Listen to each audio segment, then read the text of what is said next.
අවිද්‍යාව කියන්නේ චතුරාර්ය සත්‍ය නොදන්නකම. එතකොට චතුරාර්ය සත්‍ය නොදන්නකම කියන්නේ දුක්ඛ සත්‍ය නොදන්නකම තමයි අවිද්‍යාව. සමුදය සත්‍ය නොදන්නකම තමයි අවිද්‍යාව. නිරෝධ මාර්ග නොදන්නකම තමයි අවිද්‍යාව. එතකොට දුක්ඛ සත්‍ය නොදන්නකම කිව්වහම ජාතිය නොදන්නකම තමයි අවිද්‍යාව. ජාතිය කියන්නේ මොකක්ද කියලා. ජරාව කියන්නේ මොකක්ද කියලා නොදන්නකම තමයි අවිද්‍යාව.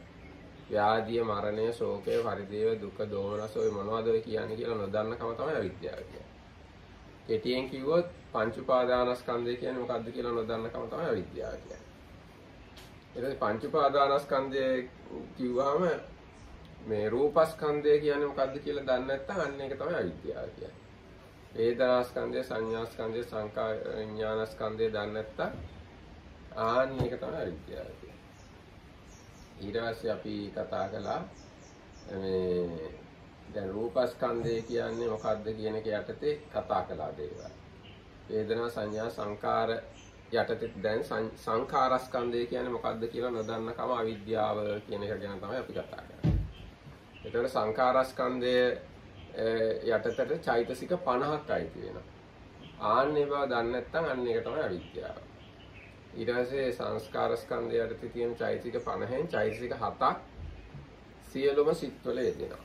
චෛතසික 6ක් සමහර සිත්වල යෙදෙනවා. චෛතසික 14ක් අකුසල සිත්වල විතරක් යෙදෙනවා. චෛතසික 25ක් සෝබන සිත්වල විතරක් යෙදෙනවා. ඒ ඔන්නයි කාරණා දන්නේ නැත්නම් අන්න ඒක තමයි අවිද්‍යාව. යන්නේ ඔය විදිහට තමයි මේ කතාව අපි කරගෙන ගියේ. එතකොට දැන් අපි මේ සෝබන චෛතසික මොනවද කියලා තමයි ඉගෙන ගනිමින් හිටියේ. සෝබන චෛතසික මොනවද දන්නේ නැත්නම් සද්ධාව කියන්නේ මොකක්ද? ඒකේ හැටි කොහොමද? ඒකෙන් මොනවද කෙරෙන කාර්ය? ඒවා දන්නේ නැත්නම් අන්න ඒක තමයි අවිද්‍යාව කියන්නේ. සතිය කියන්නේ මොකක්ද? හිරිය කියන්නේ මොකක්ද? උත්ප්පේ කියන්නේ මොකක්ද? අලෝභය කියන්නේ මොකක්ද? අදෝෂය කියන්නේ මොකක්ද? తත්‍රමජ්ජත්තාව කියන්නේ මොකක්ද කියලා දන්නේ නැත්නම් අන්නේ දන්නේ නැතිකම අවිද්‍යාව. එතකොට දැන් ඔයවා ගැන අපි කතා කළා. දැන් අද ඉඳන් කතා කරන්න තියෙන්නේ මෙන්න මේ චෛතසික ගැන.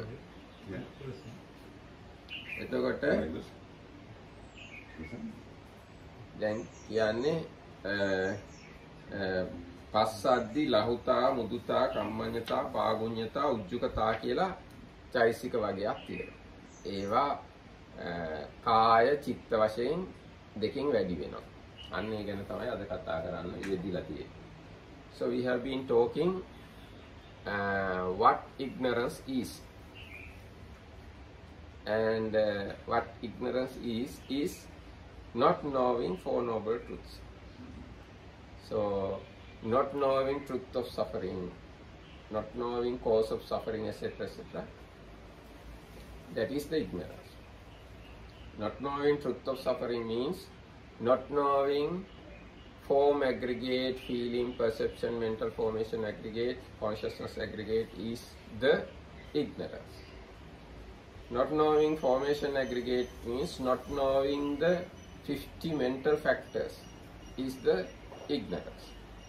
So under 50 mental factors, we have to discuss beautiful mental factors. And if you don't know what devotion is, that is the ignorance. If we don't know what is the mindfulness, what is the shame, fear, what is non-greed, non-hatred, what is neutrality, if you don't know these things, this is the ignorance. So today we have to read passaddhi, or the tranquility. If we don't know what tranquility is, this is ignorance. So this is the way Abhidhammatta Sangha explained, or actually these things quoted from Attasalini. Attasalini is the commentary to first Abhidhamma book, Dhamma Sangani Pakara. So this is the way it is explained. The twofold tranquility has the characteristic of twofold here means Kaya Passaddhi, Chitta Passaddhi. Yesterday we said few words. The next 12 universal beautiful Cetasikas as Cetasikas fall into 6 pairs, each containing one term that extends to the mental body, Kaya, and another that extends to the consciousness, chitta. So we call all these 6 mental factors kaya and chitta. Kaya passadi, chitta passadi. Kaya lahuta, chitta lahuta. Kaya mudita, chitta mudita. Kaya kammanyata, chitta kammanyata. Kaya pagunyata, chitta pagunyata. Kaya ujjukata, chitta ujjukata. So in this context, the mental body is the collection of associated chetasikas called body in the sense of an aggregation. So now tranquility, passaddhi. The twofold tranquility has the characteristic of the quieting down of disturbance in the mental body and consciousness, consciousness respectively. Its function is to crush such disturbances. It is manifested as peacefulness and coolness. Its proximate cause is the mental body and consciousness. It should be regarded as opposed to the such defilements as restlessness and worry, which create distress. So this is the nature of this mental factor, tranquility. When tranquility is there, mind is peaceful, soft, and not gross. Mind seems to be subtle. As mentioned here, it should be regarded as opposed to the such defilements as restlessness and worry. So this is the nature of tranquility, passad. And this mental factor available in all the wholesome minds. If you understand any kind of wholesome mind, that mind must have this quality. Tranquility. Tranquility is available in all the wholesome minds. Even if you are in a wholesome action and if you don't see any tranquility there, then that wholesome action may be not that much wholesome. If it is a real wholesome action, tranquility must be there in that mind. How about piti, Pandit? Because they say the piti inside has a quality of a little bit unsettledness or not feeling very quiet. Yes. Piti must be there in. In wholesome minds. There are 2 kinds of wholesome minds. One group has happiness, somanas, happiness, and other kind has equanimity. These 2 types of wholesome minds available, and in this happy type of wholesome minds you find piti, and this equanimous type wholesome minds you don't find piti. But do you find pasad? But you find pasad. In both minds you find pasad. Even though piti is there, it doesn't harm to the tranquility. Tranquility and piti going hand in hand in such a mind. Actually, this tranquility is opposite to restlessness and worry. If you have tranquility or tranquil mind, then there is no worry and restlessness. And it is good to understand these mental qualities, mental factors, then you can careful about your wholesome minds. You can understand whether I have real wholesome mind or just normal mind. You can be careful when you are performing wholesome deed to maintain your tranquility in the mind. Sometimes when we are performing wholesome deeds, we don't careful about the tranquility and calmness, these things. We give priority to the different lot of activities. We work hard and we run here and there. We are restless sometimes in the wholesome activity. But if you know real wholesomeness is going to with tranquility, then you can be careful about the careful to keep your mind tranquil. And this is the mental factor you have to grow. And this mental factor, when it developed, it become Passaddhi Sambojjhanga also. Under Bojjhangas, you find this mental factor as a Bojjhanga, Passaddhi Sambojjhanga. Enlightenment factor, yes. Tranquility, enlightenment factor. This tranquility mental factor, when it is grown, becomes tranquility enlightenment factor. And this is a mental factor available in all the jhanic minds also. First, second, third, and up to the 8th jhana, this mental factor is available.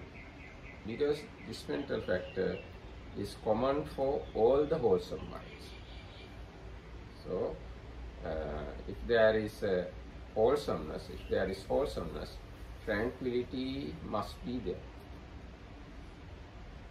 And this mental factor helps to tranquilize mind as well as other mental factors available in that mind. The duty or the function is this mental factor is to tranquilize mind or mental body as well as mental factors, other mental factors. Then next one is lightness, lahuta. The twofold lightness has the characteristic of the subsiding of heaviness in the mental body and consciousness, respectively. Its function is to crush heaviness. It is manifested as non-sluggishness. Its proximate cause is the mental body and consciousness. It should be regarded as opposed to such defilements as sloth and torpor, which can create heaviness. So heaviness is created by sloth and torpor. This lightness is opposite to sloth and torpor. And when there is, when we are performing wholesome deed, or if we have wholesome mind, then there can be lightness. Now even the action now I am doing, I can make it more light and more tranquil. As example, I can start to speak in a soft voice than now. If I start to speak in a soft way, tranquil way, then my tranquility and lightness increase. So we can adjust ourselves. If we know these things, we can adjust ourselves as we want. That's the usefulness of learning these things. Yes. In your meditation, sometimes you may do your meditation in a furious way, in a very fast and too much energetic and too much rush in the meditation. But if you understand that style is not that much wholesome, you can come back to this kind of style, tranquility, lightness. So, in order to have good perception about your meditation, this knowledge is helpful. Knowing the nature and quality of wholesome mental factors. And yes, so lightness, I like to read again. Lahuta, the twofold lightness has the characteristic of the subsiding of heaviness in the mental body and consciousness respectively. Its function is to crush heaviness. It is manifested as, excuse me,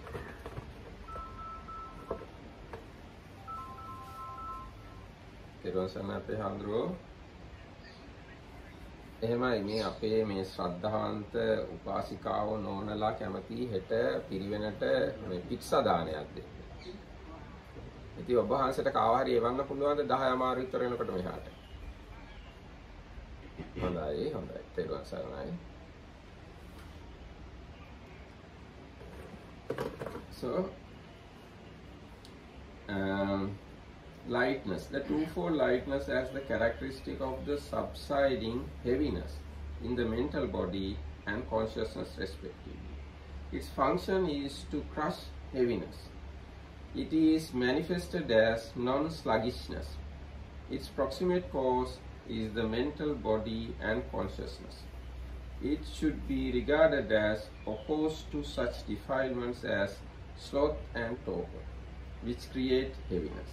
So through this you can understand sloth and torpor are kind of heavy mental factors. Heaviness. Your body, even your physical body, you feel heavy. Especially you feel your head is heavy, that's why it goes down. And you feel your body is heavy, that's why it goes front. So this heaviness is the nature of sloth and torpor. Lightness is the nature of this lahuta.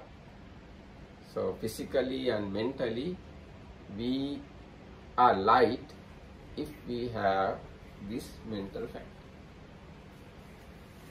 And next two, mudita. Mudita is actually mudita, very close to mudita. Malleability. The twofold malleability has the characteristic of the subsiding of rigidity in the mental body and consciousness respectively. Its function is to crush rigidity.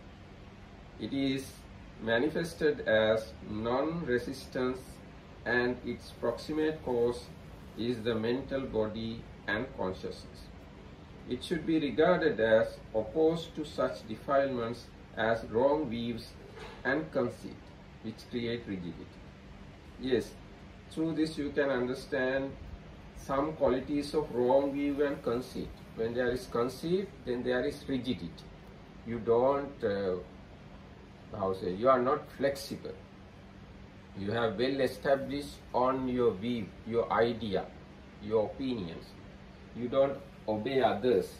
You don't listen others. Yes, you are very rigid. When there is such a rigidity, then there is no malleability. Malleability is extremely soft and flexible quality of a mind. So this is also we have to develop.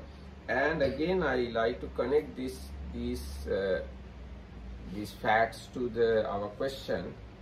If we don't know these things this way, it is our ignorance. And if we know these things this way, then we are we are qualified to develop these things. We are qualified to protect these things. If we get these things sometimes in our meditation, if we don't recognize these things as wholesome mental factors and wholesome qualities, we neglect those things. And if we know these things, once they are arisen, we can protect them. We can care about these mental factors because these are extremely valuable. Also, so malleability, mudita. Mudita is the word. Mudita grow, develop, and turn into mudita, according to my understanding.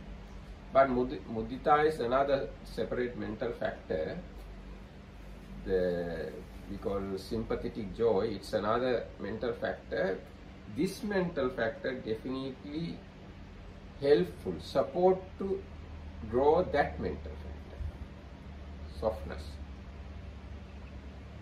So this is malleability. I like to read again. The twofold malleability has the characteristic of subsiding rigidity in the mental body and consciousness, respectively. Its function is to crush rigidity.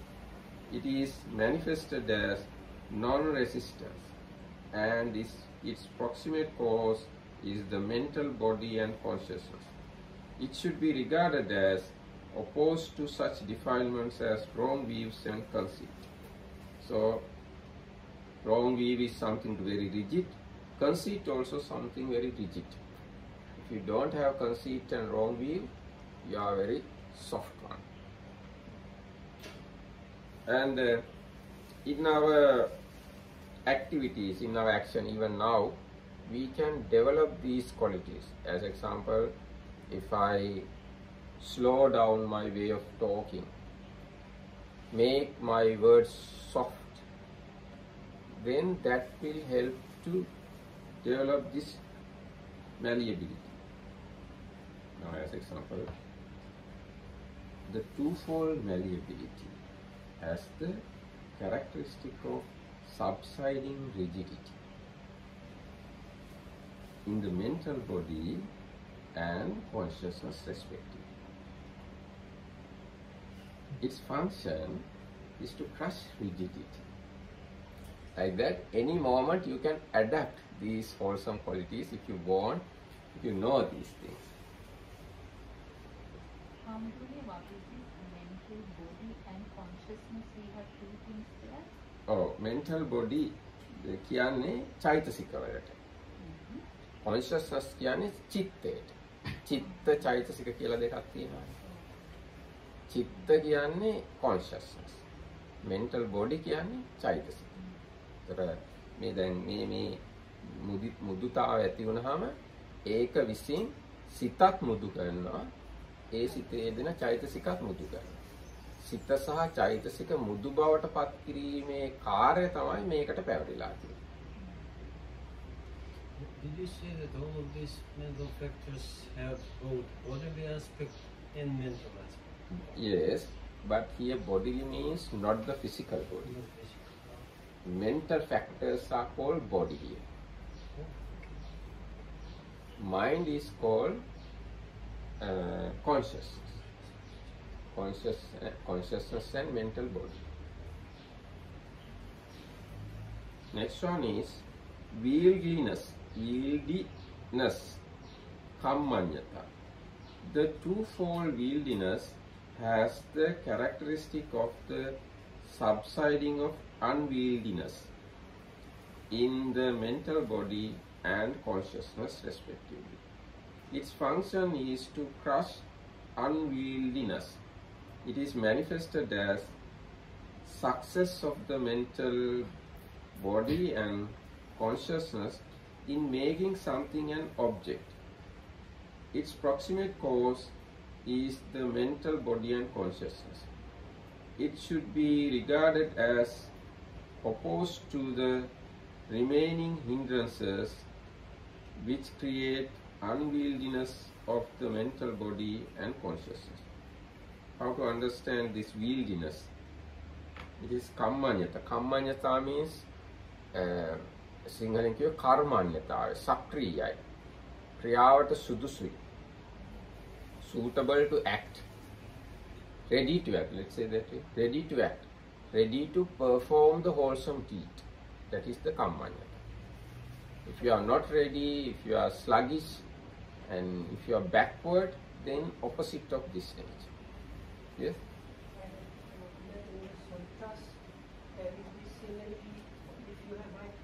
Wrong goal, you cannot make it into whatever you want because it will break and so on. So after you refine the goal, then it becomes like wieldy. So you can create anything you like. So this is the quality of mind that allows you to turn whatever you want to do. Yes, this is the best example. When gold is purified and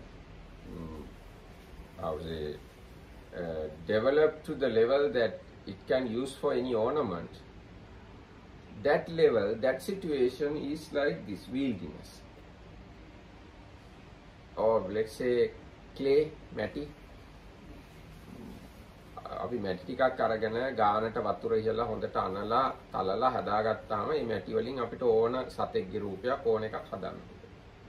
So now if we mix clay with suitable proportion of water, and that clay can be used to create different types of dolls and any other thing. That kind of flexible, soft, purified clay has this quality, wieldiness. And you people, how David understand this word, wieldiness? Wielding? Wieldiness. Wieldiness. Yeah, or wielding. What is Wielding. Is it?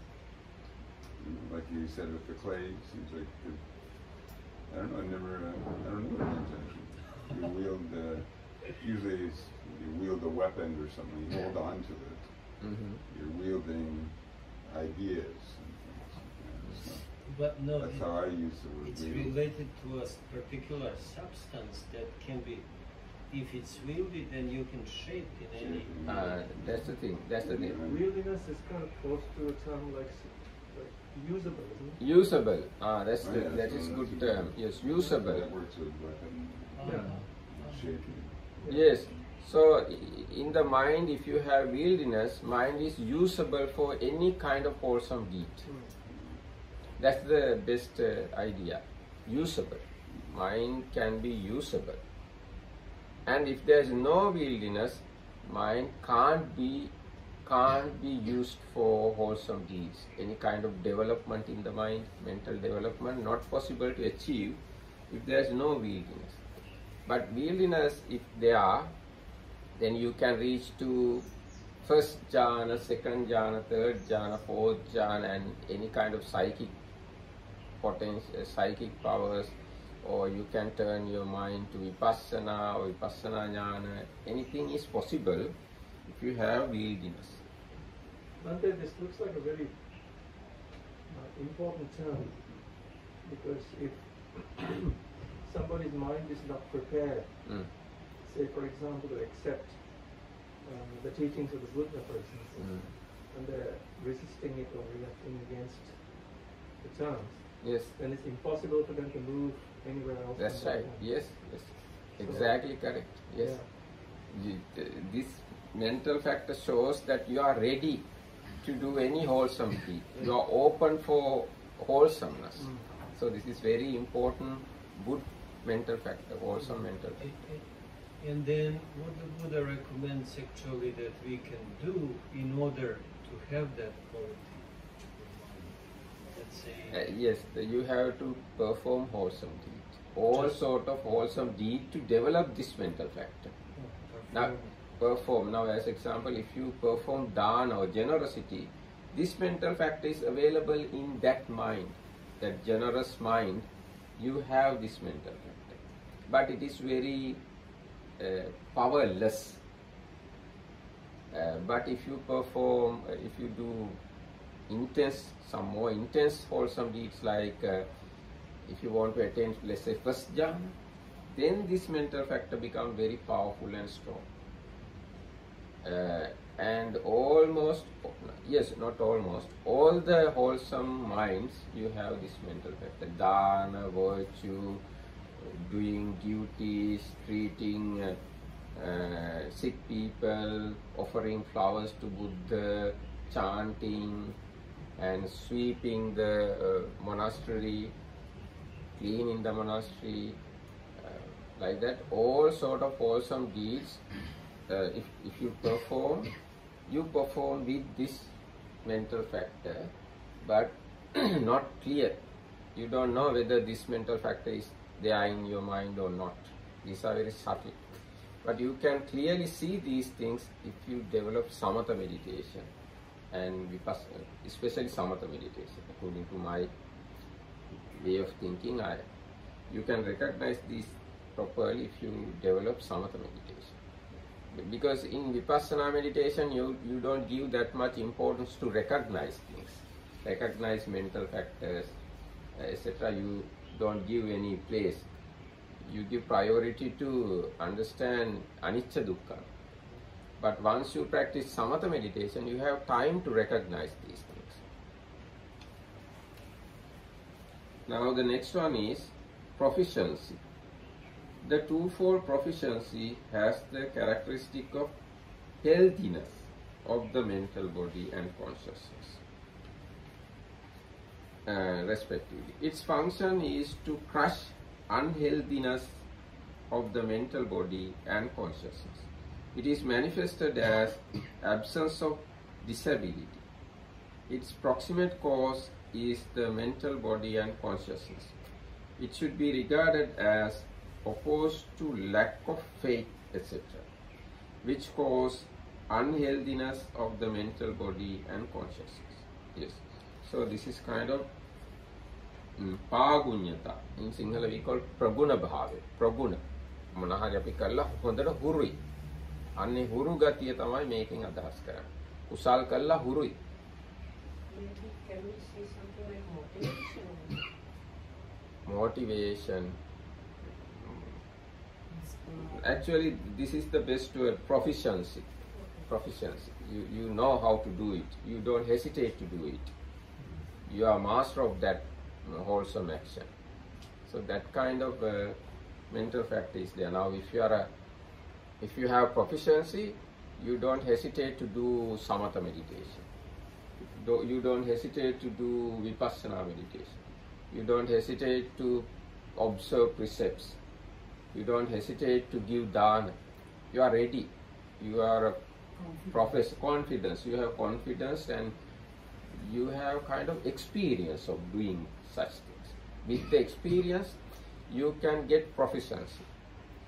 So this is such a mental factor. You have a proficiency in doing wholesome deeds. Now, if we take this Kammanyata, that is like, let's say, example, if I have a wholesome something, it is making it to some kind of action, no?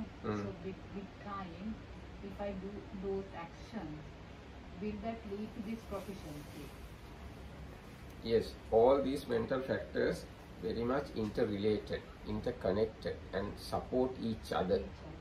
If you have good tranquility, that means you easily can have good proficiency. If you have proficiency, easily you can get tranquility. All these mental factors are supporting each other, like now all these pillars support to the roof. Same way, these mental factors are supporting each other. And this is one theory you can understand. All the wholesomeness support to each other. All the unwholesomeness support each other. And unwholesomeness always opposite to wholesomeness. Wholesomeness or always opposite to unwholesomeness. This kind of philosophical idea we have. So proficiency, the twofold proficiency has the characteristic of healthiness of the mental body and consciousness. Its function is to crush unhealthiness of the mental body and consciousness. It is manifested as absence of disability. Its proximate cause is the mental body and consciousness. It should be regarded as opposed to lack of faith. Lack of faith, etc. Now, etc. means lack of faith, energy, mindfulness, concentration and wisdom, which cause unhealthiness of the mental body and consciousness. So, it's so this shows kind of a quality of a healthy mind. Let's say that way. If we have a healthy mind, then there is පාගුඤ්ඤතා of proficiency. If our mind is not healthy, there is no proficiency. We are not ready to act. We are not ready to act wholesome way. So this way we can understand that mental factor. And the next one is, and we can think this way, we have proficiency, we have yes, we have proficiency doing some wholesome deeds, and we don't have proficiency in doing some other wholesome deeds. According to our preferences and abilities, we are clever in doing some wholesome deeds, and we are weak in doing some other wholesome deeds. So in such a case, we have to develop proficiency in those wholesome deeds which we don't like to do. In order to develop this proficiency, we can develop proficiency doing wholesome deeds which are not easy to do by us. Each and every individual has this nature. They have proficiency and ability, and they like to do some sort of wholesome deeds, and they don't like to do some other sort of wholesome deeds. Now, as example, some people like to give dana, but they don't like to do meditation. And some other people like to do meditation, they don't like to give dana.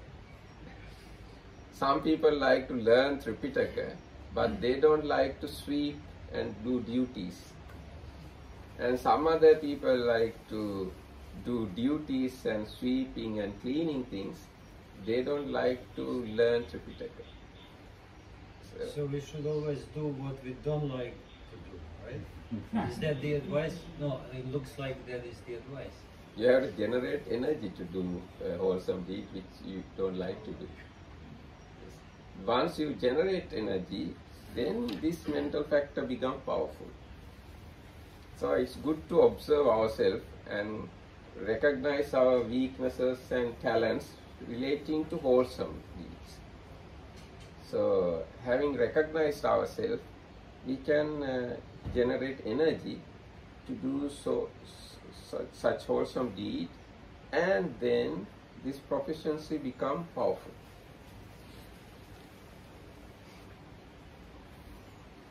And the next one is rectitude, ujjukata.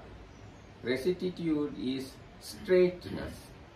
The twofold rectitude has the characteristic of uprightness of the mental body and consciousness, respectively.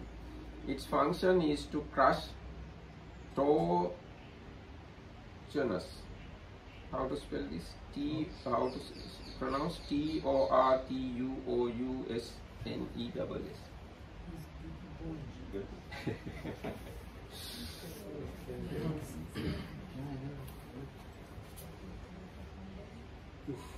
Tortuousness. Tortuousness, probably. Torturing. Right. Yes, and we pronounce this rectitude. Rectitude, yes. Okay, now. What is the Pali word? Ujjukata. Ujjukata, its function is to crush. So this is the opposite of Ujjukata.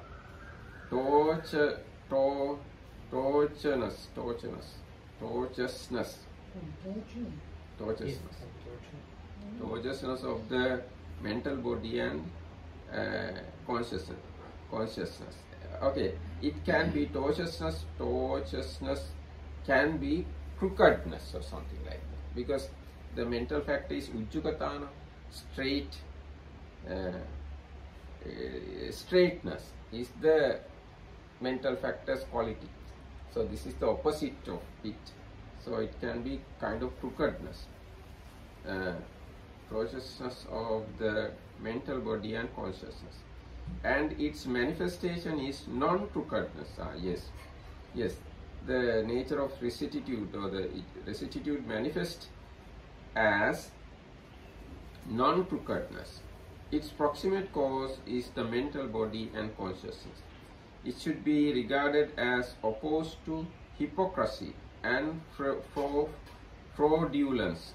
Hypocrisy and fraudulence, which create crookedness in the mental body and consciousness. Yes, so this is also very important mental factor. If you are not straightforward, your wholesomeness has no good foundation. If you are extremely honest and straightforward, and if you have good straightness, then your wholesome qualities has foundation, ground to grow. Otherwise, you can show you as a great meditator, but inside you don't grow meditation because you don't have this ujjugata, rectitude. So, as meditators, we have to be extremely straight. Yes, we can't be crooked as meditators.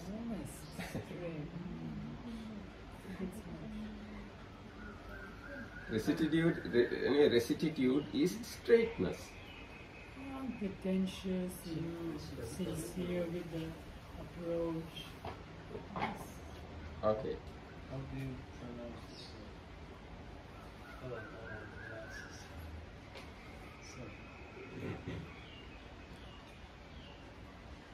How is there a relationship between the Ujjugata and Ujjupatipanno? Yes, must be there. Ujjupatipanno is also Ujjugata. Yes,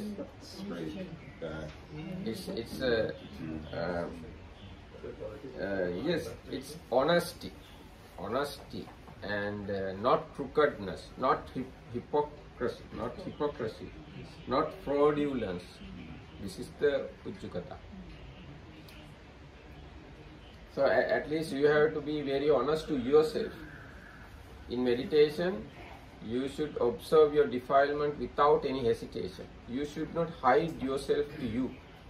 You have to be extremely open to you. Then only you can really, you can completely understand the defilement. If you hide yourself from you, then you never see the complete defilement. You see very superficial area of the defilement. But if you are completely honest to you, then you can see your whole and complete defiled character, dark side. And you can get Black. scared. Yes, certainly you will be scared about yourself, because that much of defilements we have. Throughout the samsara, we have accumulated enormous weaknesses with us. All these weaknesses, most of the occasion, we hide and we close and we don't observe, we don't like them, we don't see them. So if you have this Ujjugata, then you will be afraid of yourself. So does it mean that if you see the dark nature, you can be a little bit happy because that means there is the Ujjugata working, so at least that one part is really good. Yes. If you can see the darkness, seeing ability is wholesome. That is wisdom. If you have wisdom, then only you can see the darkness. Otherwise, you don't see darkness.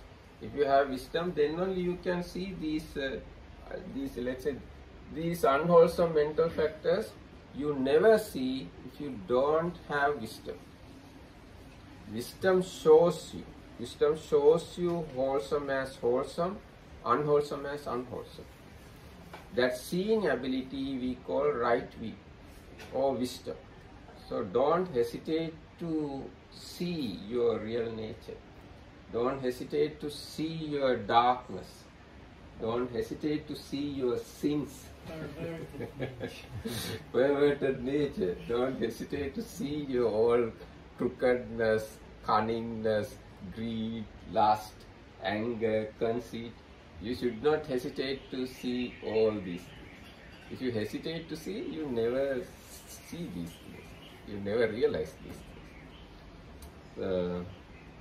This restitution is very helpful mental factor in that process, understanding yourself. Yes. So Actually, David, it's pronounced rectitude. Rectitude. So I like to read again. Rectitude is straightness. The twofold rectitude has the characteristic of uprightness of mental body and consciousness. Yes, another important thing, uprightness. You are upright. You don't lean to that way or this way. And you are, seems to be independent. You have your own foundation, you have your own ground, you have your own personality. You don't depend on others if you have this straightness. Yes. Uprightness of mental body and consciousness, respectively. Its function is to crush tortuousness of the mental body and consciousness, and its manifestation is non-crookedness. Its proximate cause is the mental body and consciousness. It should be regarded as opposed to hypocrisy and fraudulence, etc., which create crookedness in the mental body and consciousness. So hypocrisy and fraudulence create crookedness in the mental body and consciousness. So for crooked people or hypocrite people, not easy to meditate, not easy to observe themselves. Yes. So if you want to be a good meditator, you have to have ability to observe yourself directly, and that ability is very much close to this rectitude. Okay, these are the 12 mental factors in this particular group. The next 12 universal beautiful Cetasikas. So these are universal beautiful. Universal beautiful means these 12 mental factors are available in all the wholesome minds, respective resultant minds, and functional minds. That's why it's called beautiful. All those seems to be wholesome, but we don't call them wholesome mental factors. Why we don't call them wholesome? Because they are available in resultant minds also. That's right. Functional minds. Functional minds are available in arahants, not available in others.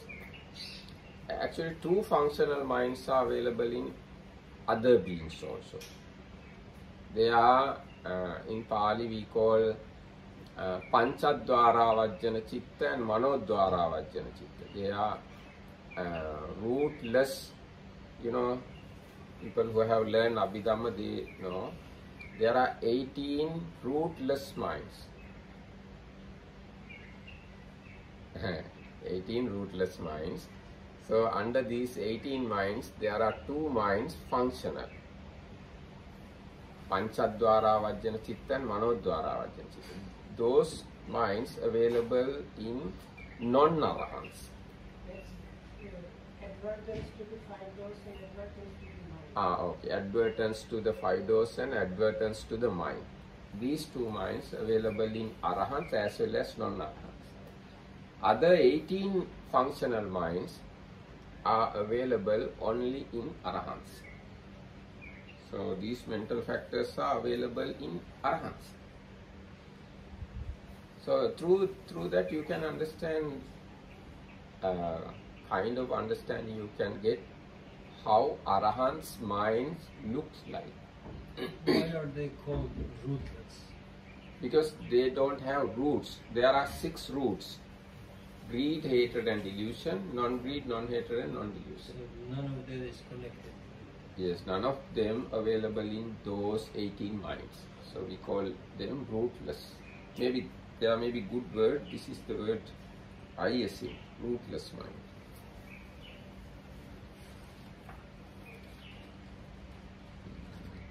You can think like if they have no. Yes, rootless consciousness in the But book. rootless means they have no, nothing to do with wholesome or unwholesome, because this is like the mind taking object from the sense doors has nothing to do with wholesome and unwholesome. It's like just function. So that's why it's. It has this kind of connection. These rootless minds, some of them are result of wholesomeness. and some others are result of unwholesomeness. Rootless minds, some are results of wholesome minds. 8 minds are results of wholesome minds. 7 minds are results of unwholesome minds, rootless minds. So this much is enough for the day. Everyone, thank you.